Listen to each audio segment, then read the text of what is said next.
ఒక మనుషులుగా బతుకున్నప్పుడు మనకు ఎన్ని శత్రుత్వాలున్నా ఎన్ని భావజాల ఘర్షణలున్నా చనిపోయిన తర్వాత ఆ వ్యక్తి యొక్క శవానికి ఒక మానవీయ కోణం అనేది ఉండాలి. మన మనుషులుగా ఈ పరిణామ క్రమంలో మనుషులుగా పుట్టినందుకు ఆ శవాన్ని గౌరవప్రదంగా దహన సంస్కారాలు చేసుకున్నట్టు శత్రువు కూడా చంపే శత్రువు కూడా ఆ సందర్భంలో వచ్చి కట్ట నీరు పెడతాడు. అయ్యో ఆయనతో మనకేదో సంబంధం ఉంటుంది, అన్న సరే ఎందుకు జరిగింది ఈ ఘర్షణ అనేది ఒక తనకు తాను సృష్టించుకునేటువంటి అవకాశం ఉంటుంది. అలాంటి మానవీయ కోణాన్ని మర్చిపోయి శవాలను కూడా ఇవ్వలేనటువంటి దుర్మార్గమైన పరిస్థితికి కేంద్ర ప్రభుత్వం ఒడిగడుతున్నదంటే వీళ్ళను అసలు ఏమనాలో కూడా మాటలకు అందని పరిభాషలో తిట్టినా కూడా తక్కువే. మన మనుషులమే కదా, తల్లి కడుపులో నుంచి వచ్చినటువంటి మనుషులము. వాళ్ళు ఈ దేశ పౌరులు. ఆ కుటుంబ చనిపోయి 21st రోజు ఎన్కౌంటర్ జరుగుతాయి, ఇన్ని రోజులు అవుతుంది. ఆ కుటుంబ సభ్యులు పోయి హైకోర్టు తీసుకొద్దామంటే ఇవ్వరు. హైకోర్టుకు పోయి పర్మిషన్ తెచ్చుకున్నప్పటికీ కూడా హైకోర్టు యొక్క పర్మిషన్ కూడా మీరు వైలేట్ చేసి మేము ఇవ్వము ఇక్కడనే ఖననం చేస్తామంటే మీ అంత దౌర్భాగ్యమైన పరిస్థితులు ఇంకెవరికి అయితే ఉండయి. మిమ్మల్ని ఎవరు పాలకులు అని కూడా అనుకోవట్లేదు. మీరు బానిసలు. కనీసం మానవీయ విలువలు ఉండాలి కదా. చనిపోయిన శవాన్ని గౌరవప్రదంగా తీసుకొచ్చి చేయాలి కదా. దానికి ఇవ్వడానికి మీకు భయం ఏంది? అంటే శవం కూడా చనిపోయినటువంటి ఆయన ఉద్యమ సుదీర్ఘంగా పోరాడిన వాళ్ళ బాడీలు కూడా మిమ్మల్ని భయపెడుతున్నాయా? అంత పిరికివారా మీరు? అంటే మీరు దుర్మార్గంగా ఎన్కౌంటర్లు చేస్తున్నారు అన్నట్టే కదా. అని మేమైతే ఉస్మానియా యూనివర్సిటీ విద్యార్థి సంఘాలుగా మేము కేంద్ర ప్రభుత్వాన్ని తక్షణం డిమాండ్ చేస్తూ ఉన్నాము. తెలంగాణ ఉద్యమకారులుగా, ఉస్మానియా యూనివర్సిటీ విద్యార్థి సంఘ నాయకులుగా, కాంగ్రెస్ పార్టీ నాయకులుగా మేము ఒకటే చెప్తున్నాం, తక్షణం వాటిని ఆ బాడీలను ఇచ్చే వరకు వాటిని ఎట్లా ప్రిజర్వ్ చేస్తారో కూడా తెలియదు. ఒక బాడీ చనిపోయిన తర్వాత కుళ్ళిపోవడానికి మన బాడీలో నిర్జీవంగా ఉంటుంది కాబట్టి, ప్రాణం ఉండకపోదు కాబట్టి తొందరగా క్రిములు అటాక్ చేసే అవకాశం ఉంటుంది, బాడీ డిస్ట్రాయ్ అవుతుంది. అలా కాకుండా వాటిని ఫ్రిడ్జ్లోనో ఇంకో మరో విధంగా దాన్ని ఫ్రీజ్ చేసి చాలా సౌకర్యంగా ఉంచి వాళ్ళకు బాడీలు గౌరవప్రదంగా అప్పచెప్పి వాళ్ళ దహన సంస్కారాలకు ఎలాంటి ఆటంకాలు కలగకుండా ఉండాలని కేంద్ర ప్రభుత్వాన్ని అయితే మేము డిమాండ్ చేస్తూ ఉన్నాం. తక్షణం దీని మీద చర్య తీసుకోవాలని కూడా మేము అనుకుంటా ఉన్నాం. చంద్రబాబుకు కేశవరావును అక్కడికి చిత్తూరుకు తీసుకురావడం ఇష్టం లేదు అని, అందుకనే ఆపుతుండు అని చెప్పేసి అంటున్నారు. మీరేమంటారు? అంటే చంద్రబాబు పాలన మొదటి నుంచి ఆయన ప్రపంచ బ్యాంక్ ఏజెంటు. ప్రపంచ బ్యాంకుకు ఇక్కడ ఉన్నటువంటి 2 తెలుగు రాష్ట్రాల్లో ఉన్నటువంటి ఉమ్మడి ఆంధ్రప్రదేశ్లో కావచ్చు, ఎప్పటి నుంచో కావచ్చు, ఆయన ఇక్కడ ఉన్న వనరులన్నింటినీ తాకట్టు పెట్టి ప్రపంచ బ్యాంక్ ఏజెంట్గా ఉండి ఆయన తెలంగాణ ఉద్యమంలో అన్ని సంస్థలను ప్రైవేట్ పరం చేసినోడే. అది ఉమ్మడి ఆంధ్రప్రదేశ్లో. ఎందుకంటే ఆ ప్రభుత్వ సహజ వనరులు భారత జాతి సంపద ప్రజలకు దక్కాలని కొట్లాడిన వాళ్ళు మావోయిస్టులు. ఎందుకంటే వీళ్ళకి వస్తే ఆయన సుదీర్ఘంగా ఆయన పోరాటం చేసినటువంటి ఆయన చర్చ జరుగుతుంది. ఎందుకు పోయిండు, ఎంత చదువుకున్నాడు, ఆయన జ్ఞానం ఎంత, ఆయన యొక్క వైవిధ్య అంశాల మీద వైవిధ్యమైన భరితం ఎంత జ్ఞానం ఎంత ఉన్నది, ఆయన సుదీర్ఘంగా పోరాటం చేసినటువంటి ఆస్తే ఉన్నటువంటి చట్టాలు ఏంటి, పాలక వర్గాలు ఎందుకు భయపడతా ఉన్నాయి, ఇది చేసినటువంటి కథలు ఏంటి, ఇవన్నీ చరిత్ర పొడుగుతాయి, ఇవన్నీ చర్చ జరుగుతుంది. ఇప్పుడున్న యువతరానికి ఆయన త్యాగం మీద తెలుస్తుంది.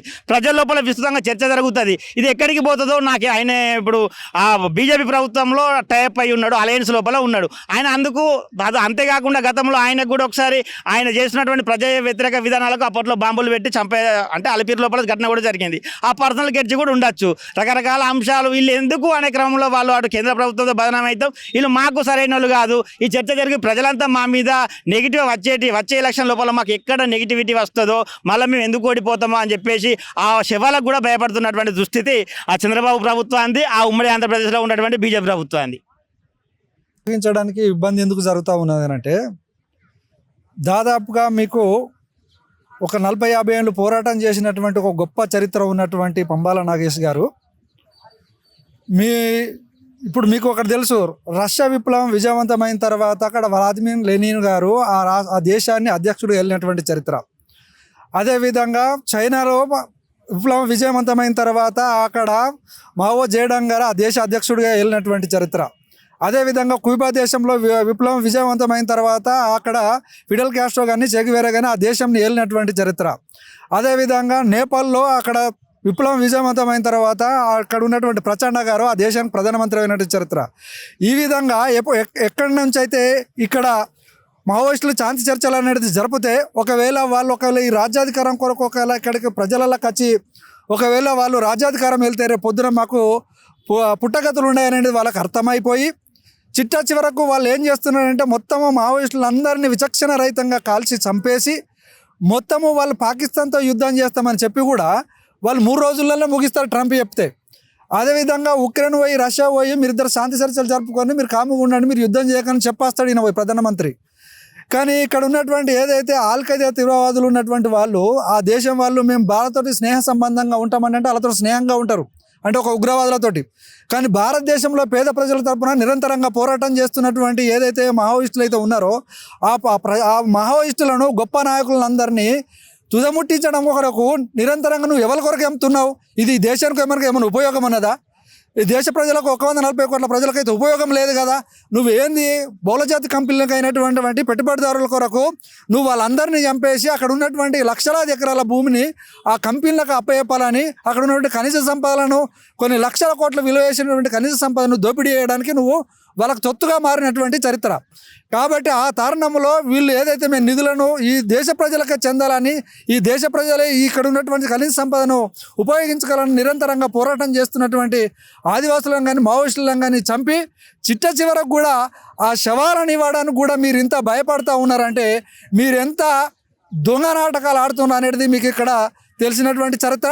అందుగురించి మేము కూడా ఏదైతే మా పంబాల నాగేష్ గారు ఆ శవాన్ని ఇచ్చేటంత వరకు మేము నిరంతరంగా మొత్తము ప్రజా సంఘాలు కానీ, కుల సంఘాలు కానీ, విద్యార్థి లోకం కానీ, కవులు, కళాకారు, మేధావులు అందరూ కొట్లాడి తప్పకుండా ఆయన యొక్క డెడ్ బాడీని తీసుకొచ్చి కంపల్సరీ అంత్యక్రియలు జరుపుతాం.